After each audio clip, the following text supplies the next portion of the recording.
Olá, na aula de hoje eu vou falar sobre operadores aritméticos. Esses operadores eles têm como função fazer cálculos matemáticos utilizando aí o JavaScript. Então, para a gente poder mostrar na tela os resultados, eu vou criar aqui um parágrafo, tá? Eu vou dar um ID para ele, para a gente poder apresentar os resultados, ok? Então, vamos lá. Vou criar uma variável aqui chamada x, vou dar um valor aleatório aqui, 10, tá? Opa. E vamos pegar o resultado ali e vamos trabalhar com ele e mostrar ali no nosso parágrafo.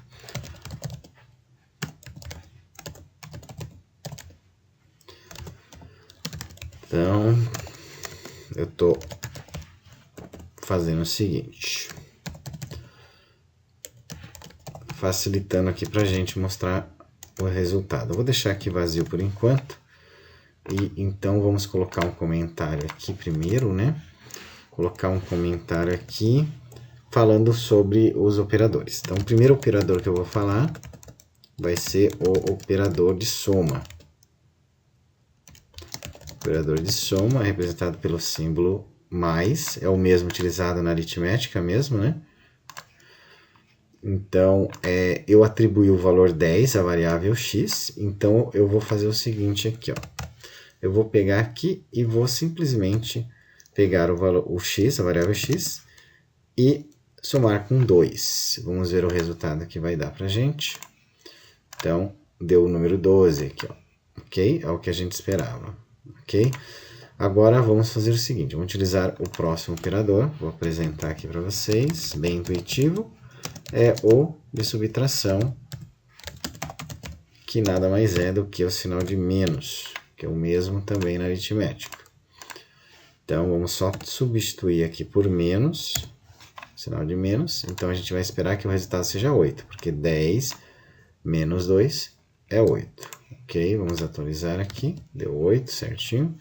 Agora, vamos para o próximo operador, que é o de multiplicação.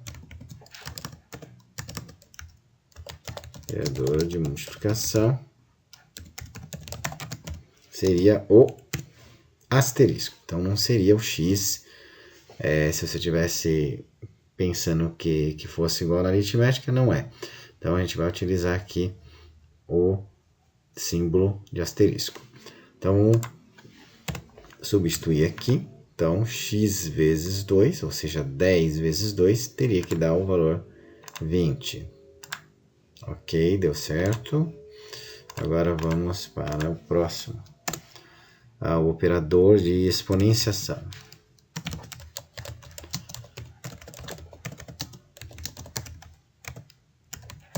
Exponenciação, que seria 2 asteriscos seguidos. Então é só colocar mais um asterisco aqui.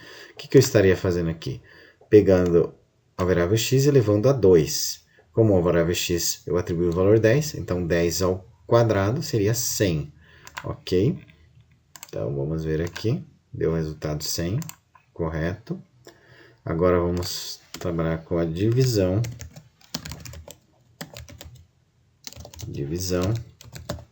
Então, vocês vão utilizar o símbolo de barra para a direita, tá? Barra para a direita. Então, vamos substituir aqui por barra à direita. Então, a gente espera aqui 10 por 2 é 5. Então, vamos aqui, deu 5, ok. Agora, vamos para o próximo. Agora, a gente vai falar sobre módulo, tá? O módulo ou resto da divisão, ele é representado pelo símbolo de percentual. Eu já vou explicar o que é isso, tá? Então, vou até substituir aqui já. Mas, para vocês entenderem, eu vou fazer uma continha aqui no quadro branco. Eu estou aqui sem a minha caneta, então a letra não vai ficar tão legal. Vou tentar fazer o melhor possível. Então, eu tenho a divisão de 4 por 2, por exemplo, né? Então, 4 divididos por 2. Então, vamos ver o que é o resto da divisão. 4 divididos por 2. Então, 2 vezes 2, 4. 4 menos 4, 0. O que é que eu que aquele operador retorna para a gente? Ele retorna o número que é que representa o resto da divisão, que é um número inteiro. Aqui não sobrou nada, porque é um número par. É muito útil utilizando o módulo ou o resto da divisão para identificar se o número é par ou ímpar. Se o resto da divisão é zero, significa que o número é par. Se o resto da divisão é ímpar, significa que o número é ímpar. Então, vamos usar esse mesmo exemplo aqui no código, né? Vamos até trocar aqui, né? Para ficar igual lá. Então, seria o resto da divisão entre 4 e 2. Então, ó, x, eu atribuí o valor 4. Então, eu tô dizendo o seguinte: qual é o resto da divisão entre 4, que é o valor atribuído a x, né? Que eu coloquei aqui o x, e 2. Então, que é essa continha de exemplo que eu fiz aqui. Tem que retornar o valor 0, tá? Retornou 0, tá correto. Agora vamos fazer o seguinte, agora vamos fazer um número ímpar. Essa divisão é de 7 por 2, por exemplo. Né? Então, aqui nós temos 7 divididos por 2. Então, aqui eu tenho 3 vezes 2, 6. Vai sobrar 1. Então, esse aqui é o resto da divisão, ó. Certo? Eu não continuo a conta, tá? É um número inteiro que dá na primeira operação aqui. 7 por 2, 3, me sobra 1. Então, esse aqui é um número ímpar. Sempre quando o resto da divisão é ímpar, é um número ímpar, ok? Quando ele retornar 1 aqui, eu sei que ele é ímpar. Então, vamos ver aqui. Vamos trocar aqui para ficar igual ao nosso exemplo. Então, o resto da divisão de 7 e 2, né? 7 e 2, que foi do nosso exemplo. Então, vamos só atualizar aqui. Retornou o número 1. Então, conforme eu já tinha explicado ali. Então, isso significa que esse número é ímpar. É uma forma de identificar se o número é ímpar. Então, esse é o módulo ou resto de divisão. Aí o próximo operador vai ser o incremento. O incremento, operador de incremento. Ou seja, eu vou pegar o valor que eu tenho e incrementar um valor nele. No caso, assim, aumentar 1, por exemplo, né? Vamos ver como é que funciona isso, ó. Aqui eu estou com o valor 7 aqui, né?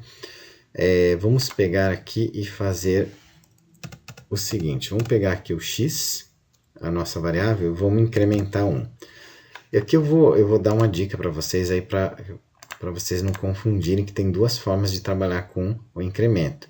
Então vai parecer que está errado ali, não está dando o resultado que a gente espera, mas eu já vou explicar, né? Então aqui eu incrementei em x em uma unidade, certo? Então vamos ver o que aparece para nós. Ó, ele não mudou aqui, mas eu vou explicar por que não mudou. Mas ele incrementou, tá? Ele incrementou. Se eu chegar aqui e fizer isso aqui, ó, só vou copiar essa linha aqui para baixo aqui, igualzinho aqui, só apresentando o x, ó, sem incremento. Ó. Vamos ver o que acontece. Olha, apresentou o valor 8. Então, a gente esperava que apresentasse o valor 8, mas não apresentou, mas está correto. O que o operador, quando você coloca o operador mais na frente da variável, ele primeiro retorna o valor de x aqui no caso, ele retorna o valor da variável e incrementa depois, certo? Ele primeiro faz, primeiro ele vai retornar o valor que está no momento, que é o 7, né? Aí depois que ele vai fazer a apresentação do resultado. Por isso que aqui eu fiz esse exemplo. Agora, se eu fizesse dessa forma aqui, ó, colocasse o mais primeiro, tá? Ó, coloquei mais primeiro, o que ele faz? Os dois símbolos de soma antes da variável tá dizendo o seguinte, que eu estou primeiro incrementando e depois apresentando o resultado, retornando o valor, tá? Então, primeiro eu incrementei em uma unidade, então o x agora já não vale mais 7, vale 8. Aí depois que eu incrementei, eu vou mostrar o resultado. Então aqui ele já vai aparecer diretamente já o 8, ó, né? Ele aparece direto o 8, até sem essa outra impressão aqui. Deixa eu comentar aqui. Caso necessite fazer de novo o teste. Então aqui ele fez essa forma. Então primeiro ele incrementou 7, ele fez assim, ó. Então, ele pegou, a variável valia 7, então ele pegou primeiro 7 mais 1. Essa variável ali, x, vale 8. Aí depois que ele fez o incremento, que ele apresentou na tela o valor 8. Na primeira condição, onde eu fiz x mais mais, ele fez o seguinte, ele primeiro retornou o 7, ele apresentou para mim o 7, e só depois ele incrementou em 1, que se tornou o valor 8. Aí, por isso que eu coloquei duas vezes para imprimir na tela o valor de x, que daí para ele apresentar o 8. Tá, vamos ver então. Agora vamos ver o decremento. Operador de decremento. Ele faz o inverso, né? Então aqui eu tenho o valor 7. Se eu colocar menos menos x, ele vai apresentar para mim diretamente ali o valor 6. Ele tem que aparecer o valor 6 aqui para gente. Aí, para fixar, né, que isso aqui causa confusão, se eu colocar na frente, tá? Aqui, o mais mais, né? Que é o operador aí de, decremento, né? Desculpa, a gente está agora falando do decremento. O que ele vai fazer? Ele vai mostrar para mim o 7 ainda, né? Ele vai mostrar o 7 para mim. Por quê? Como eu falei, esse operador aqui, quando você utiliza ele na frente da variável, primeiro ele apresenta o valor que está no momento, que é 7. Aí depois ele decrementa. Se eu descomentar aqui, ó, e fizer a impressão do x, vamos ver o que acontece. Então lá estava 7, né? Retornou o valor 6. Por que ele fez isso? Porque aqui eu estou mostrando o valor que ficou depois que eu fiz o decremento, né? Então, acho que era isso por hoje. Então, tem vários outros operadores e fica para a próxima aula, então. Até mais.